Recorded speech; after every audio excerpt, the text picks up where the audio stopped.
Hey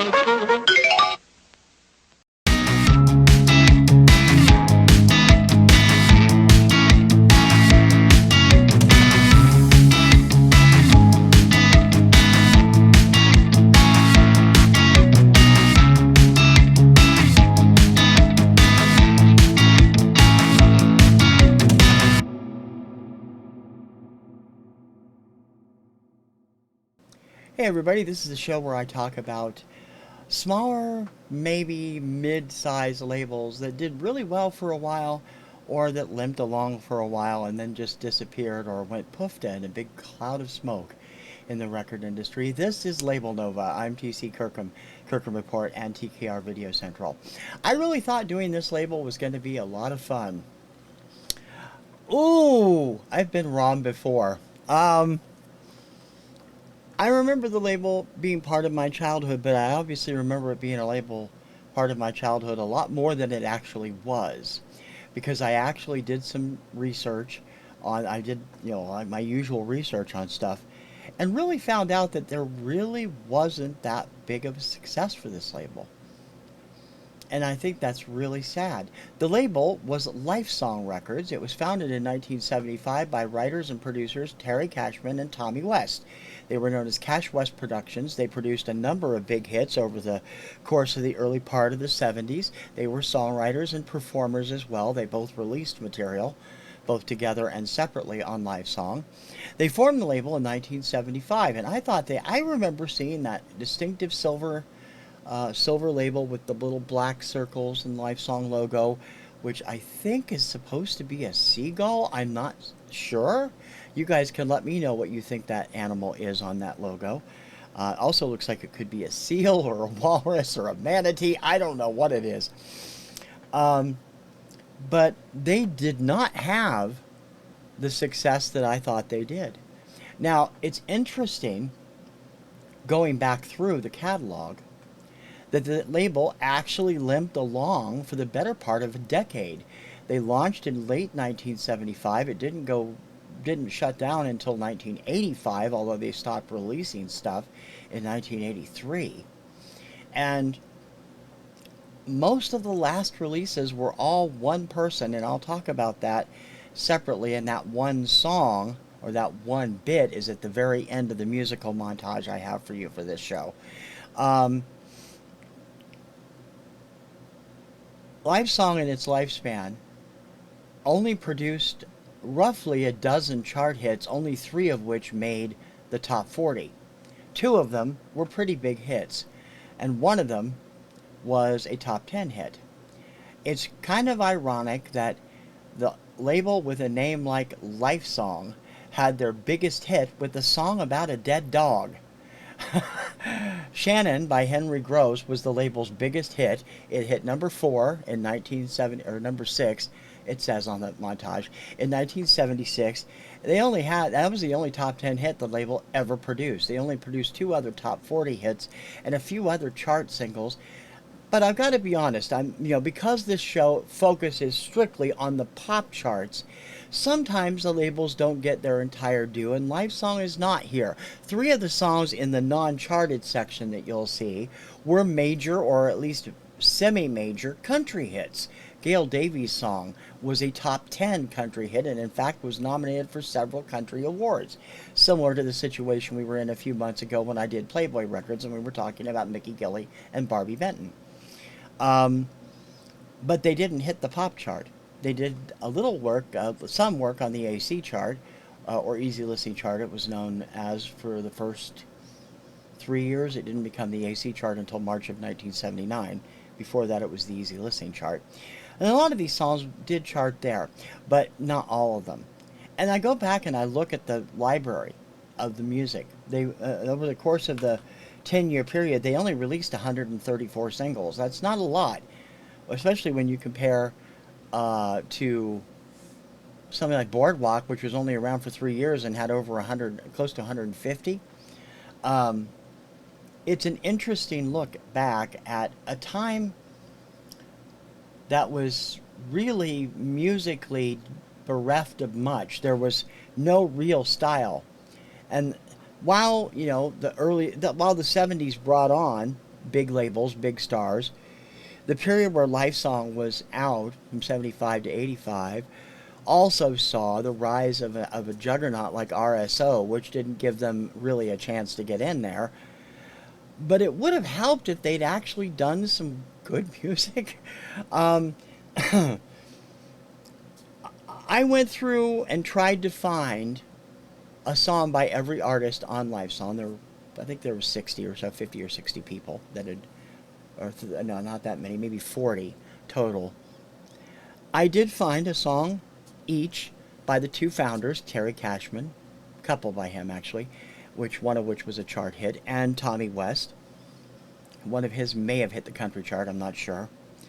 Um, but overall, Lifesong's run was a big disappointment, especially when you consider the success Cashman and West had as producers and songwriters in the first half of the 70s.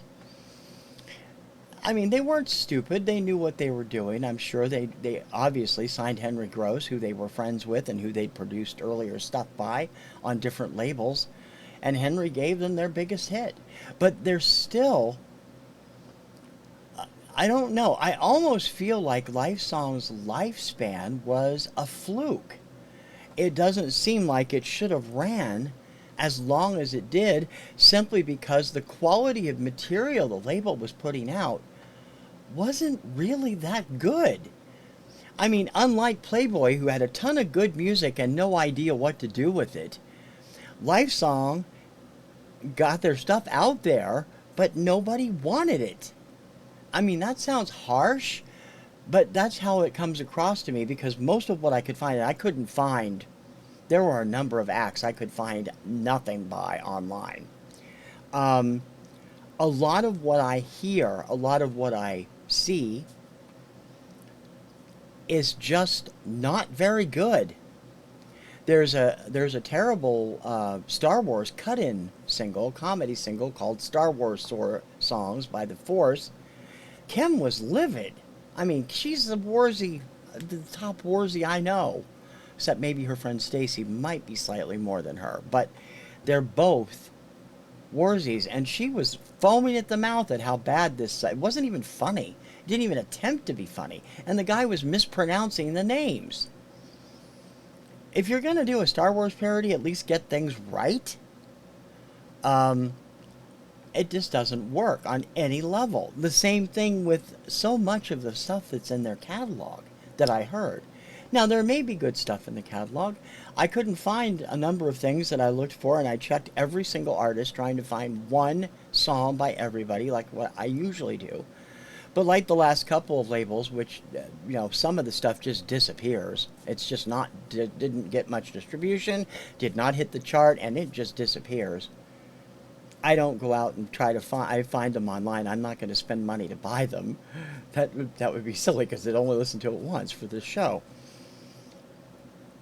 But in any case, I feel like Lifesong didn't have very much life in it.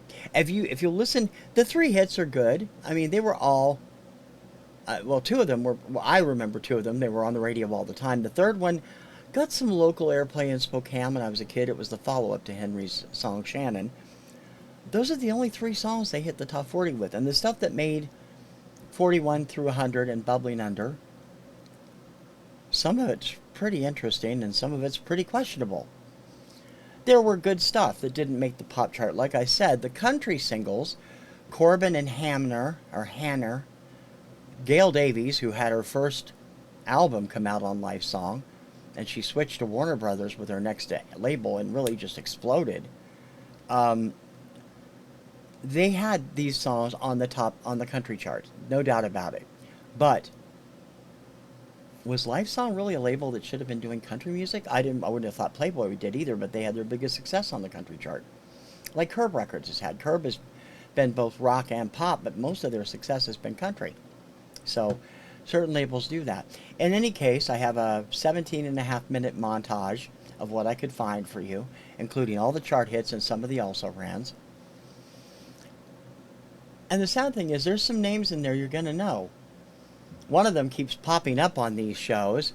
He must have switched labels every year during the 70s. Another one from a famous songwriter who had earlier hit songs he'd written for the Partridge Family and a few other acts in the early 70s that had been hits. But for the most part, you're not going to know very many of the names. And of course, I only do one song per person, so there's not a lot by other than the chart hits by Henry Gross, and none of the backup stuff other than the chart hit by Dean Friedman, who was their other big act. And none of them hit the chart anyway. It was disappointing to me. I expected more from this label because I remember liking it a lot when I was a kid. And yet when I think about it, I really didn't know any of these songs. I didn't know any of the ones I couldn't find. For some reason, Shannon, Dean Friedman's Ariel, and another Shannon song, What a Sound, stick out in my mind as being, really good in the 70s, and remembering seeing that label a lot more than I actually did, obviously. So, this was my choice. I'm sorry, I'm going back to the polls after this because I don't think you guys have been picking better labels for me to do than this. This was my mistake. But the music, let me know what you think and see if you think if it's as weak as I do. Some of the stuff is not bad. I mean, some of the stuff isn't good either, but there's a few things in that also ran category that I actually like, but not much. And I really don't know why. To be blunt and to the point, I don't even know why this label existed. I really don't. It was a vanity project for Cashman and West. It wasn't a huge success. And I will talk about Terry Cashman and his later fame on the country chart after we hear the stuff. And like I said, it's the last song in the bunch, so listen to it. Because that one song kept the label alive for 4 years. We'll talk about that on the back end. In any case, here are those songs I want you to hear. This is the musical history of Lifesong Records from 1975 to 1985.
Was looking for change, and so was I.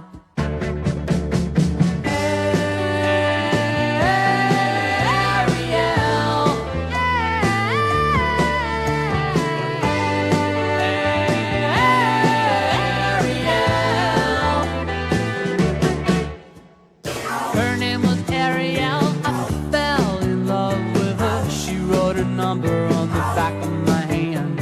I called her up. I was all out of breath. I said, come hear me playing my rock and roll band.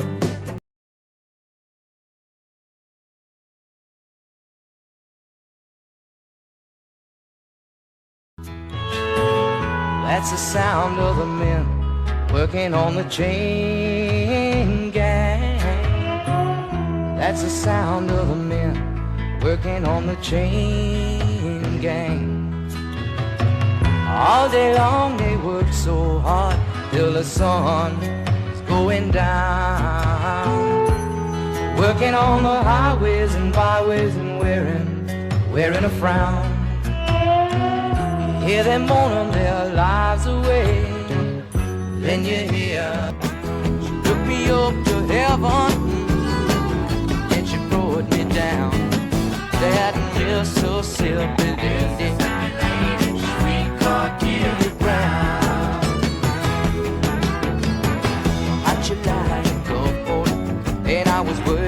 working in the bars. She was working on the street with the rest of the evening stars. Baby, baby, I love you.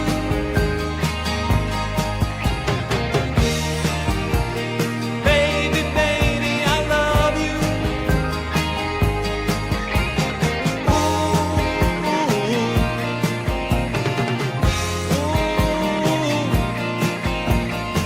Oceans between us, but we're not apart. You got the special place in my heart. It was meant to be. We ain't seen no silver since the airplane crashed last year.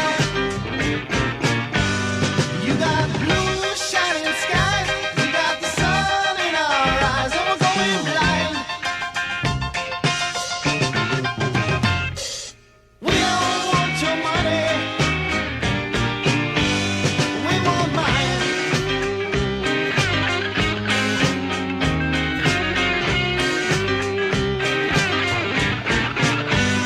You got shoes on your feet. I didn't want to be the one to have to tell you, but your dreams are fading fast. Didn't want to be the one to have to hurt you, but you're smiling now, and I want that smile to last.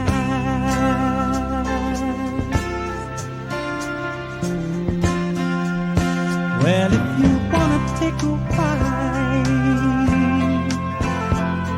someday, painting my love song is the only way that I can ever be the one you're gonna lean on. In my love song, I can see you anytime I want and hear you say the words, so I'll believe you when I need you. What a sun makes me feel I'm riding up on a cloud, hiding out looking down. Makes me feel I'm on a cloud, hiding out looking down. I can hear your song of love all around.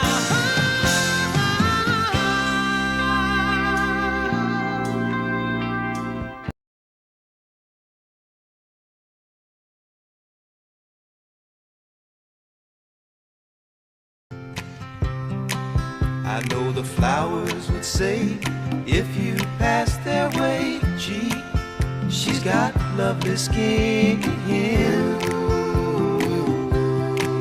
I know the dogwood trees would holler in the breeze, baby, you got lovely limbs. I know, I know, I know, I know, I know, yes I know. Once I was nothing but a failure. Now I know just who I am. Spider-Man. Once I was helpless. Now I rescue those who need me when I can.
Ladies and gentlemen, we're talking to some of the surviving stars of the wars. First, Master of Evil, Darth Vader.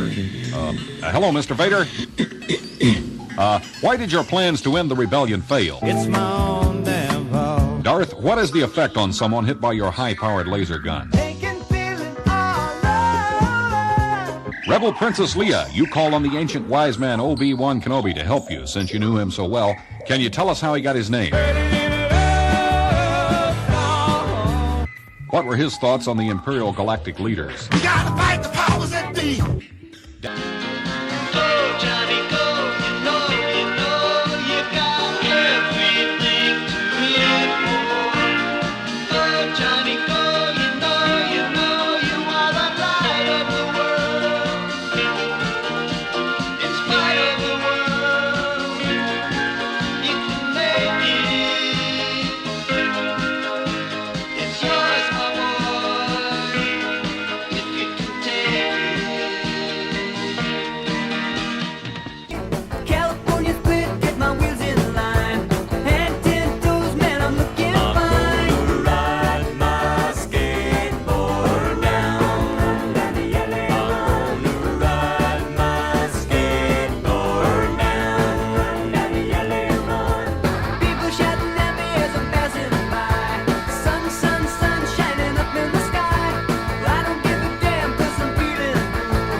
Down the boulevard, looking for the heart of Saturday night.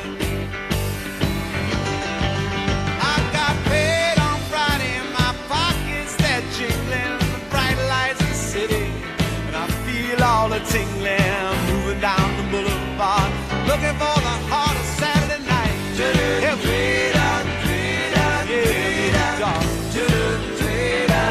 Take my arm, baby. Looking for the heart of Saturday night.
say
but he beat me to him, ruined all my plans.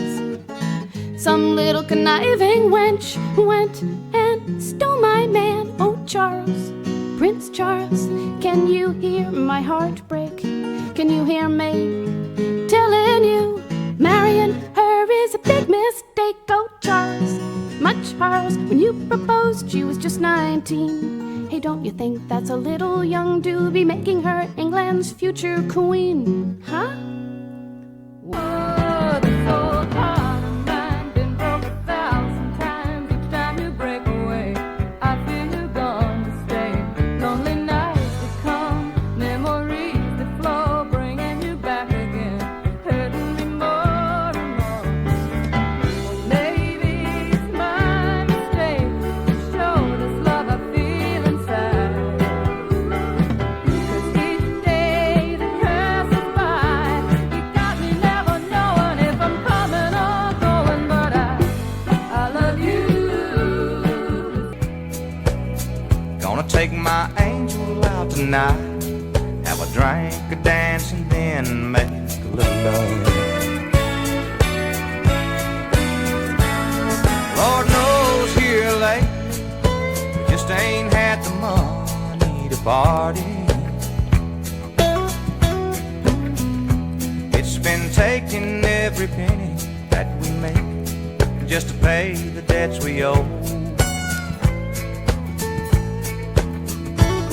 Between the kids going back to school and the car breaking down, we've had nothing. Talking baseball, the man and Bobby fella, the Scooter, the Barber, and the Nuke. They knew 'em all from Boston to Dubuque, especially Willie, Mickey, and the Duke. Well, Casey was winning, Hank Aaron was beginning, one Robbie going out, one coming in. Kiner and Midget Goodell, the Thumper and Mel Parnell, and Ike was the only one winning down in Washington. Not great, I don't think. Maybe I'm wrong. Maybe I'm going to get a ton of email. Oh, that was great. How dare you say that? This is terrible. I remember a few of the acts. Crack the Sky, I don't remember hearing their stuff, but we did carry a couple of their albums when I worked for the Buzzard's Nest chain in the mid-'80s. I do remember, as I said, the country stars. I remember Gail Davies' first hit and her, breaking out big afterward. Tony Romeo, or Tony Romeo, I'm not sure how he pronounces it. The song he did here, Go Johnny Go, not really a big fan of that, but this is the man who wrote Point Me in the Direction of Albuquerque for the Partridge Family, which was also a single for another great singer that never gets his due, Joey Scarberry. There were good people involved. Dion DiMucci, the guy has gone from label to label in the 70s and never could find a hit. He never recharted in a big way after Abraham Martin and John in 1968. And this song on here I actually like quite well, the Tom Waits song that he did. But that Star Wars parody is terrible. And so many of this stuff is just average, if anything. I did like the skateboarding song, and I'm amazed that I didn't know that one ahead of time, because I am a huge skateboarding fan. I was a huge fan of the Z-Boys in the 70s, and I've talked about that. I'm a huge fan of them now, and I continue to be a fan of skateboarding, and I didn't know that skateboard song. I didn't know the band. I didn't know the song. And it hit it right at the period where they were hot. I would have thought I would have heard it at least once. I didn't. And I rather like that, too. Ken thinks they're trying to sound like the Beach Boys there. I think they're more leaning toward a Jan and Dean sound there. But it's clearly influenced by Sidewalk Surfing and the Beach Boys music.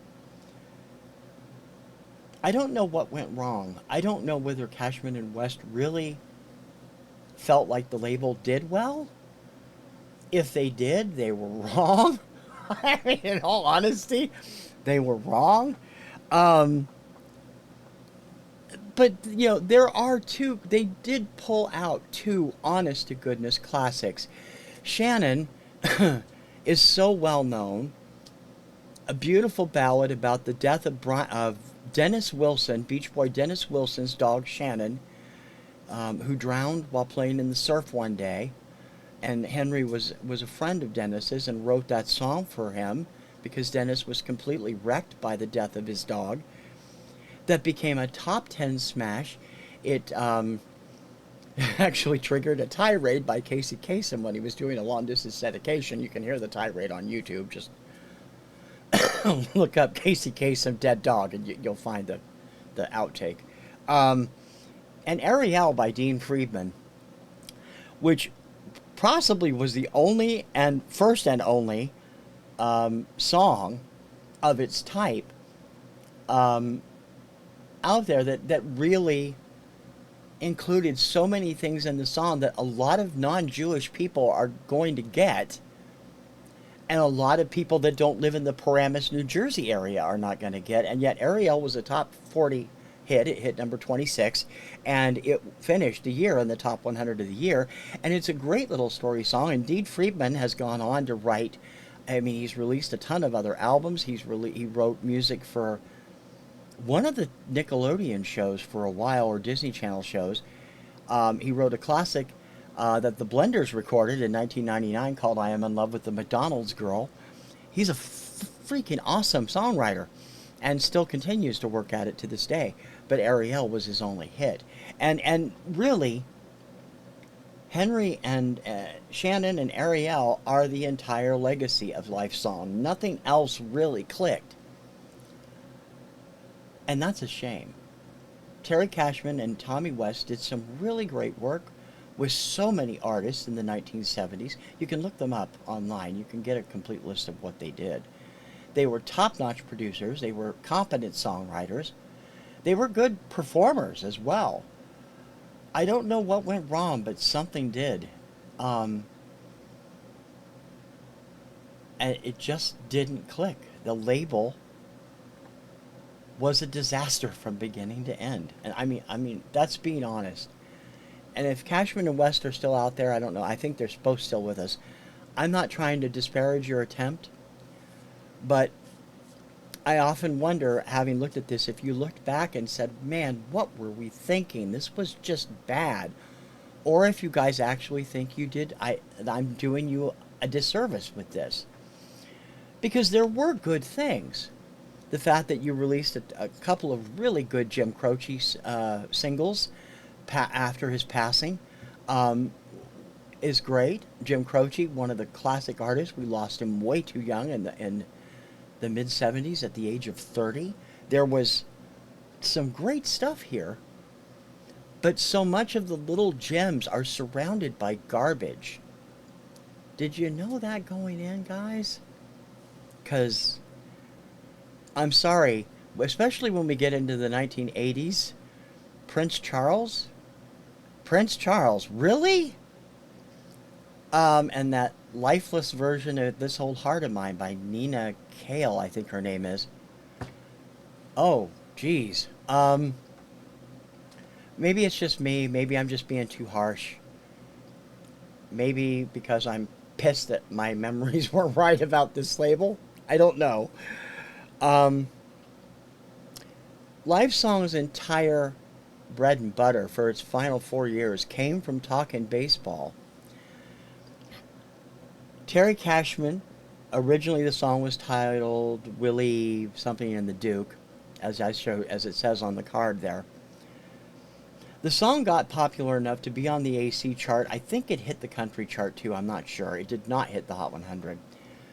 But it did well enough to become a major regional hit because Cashman recorded a different version about every single major league team between 1981 and 1985. He would release 12 or 13 of them every year and one would do the Dodgers, one would do the Padres, one would do the Blue Jays. That was a brilliant marketing strategy, but one record or multiple versions of one record geared for multiple markets cannot sustain a record label. And they found that out, and they sold out to I think it was Polygram in 1985. It just ceased to exist. It was a valiant effort, guys. I'll give you that. There was some good music out there. Not a lot of it, but there was some.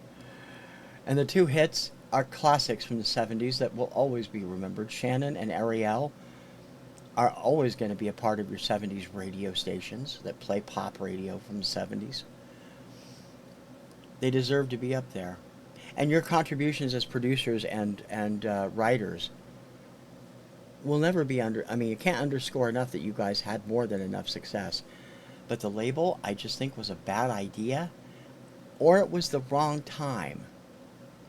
And it could be that too. In any case, that is the history and the story of Lifesong Records. And I'm not going to pick these anymore. I'm going to have a poll up this weekend with 4 more choices for you guys to make. Or you can send them to me. You can put comments, another label you'd like to see me do. Or you can, in the comments, or you can email me with it. Or you can Gmail me with it. I'm more than willing to tackle any of the... I mean, I do have a Casablanca special planned for the first of the year. That's the only one I don't want you to suggest. But everything else is fair game as long as it was a small label or an independent label and it lasted a decade or less. That's the criteria for this show. And I'd prefer it be from the 70s through now rather than something way back because it's harder to get information. But I got my eye on Millennium Records next, I think, because it was around for about 8 years and it's changed distributors twice and it had a bunch of different, some hits and some not so hits, but it would be interesting, so that'll be one of the choices, and there'll be a few other ones up too. So please take that poll when it hits the community page this weekend.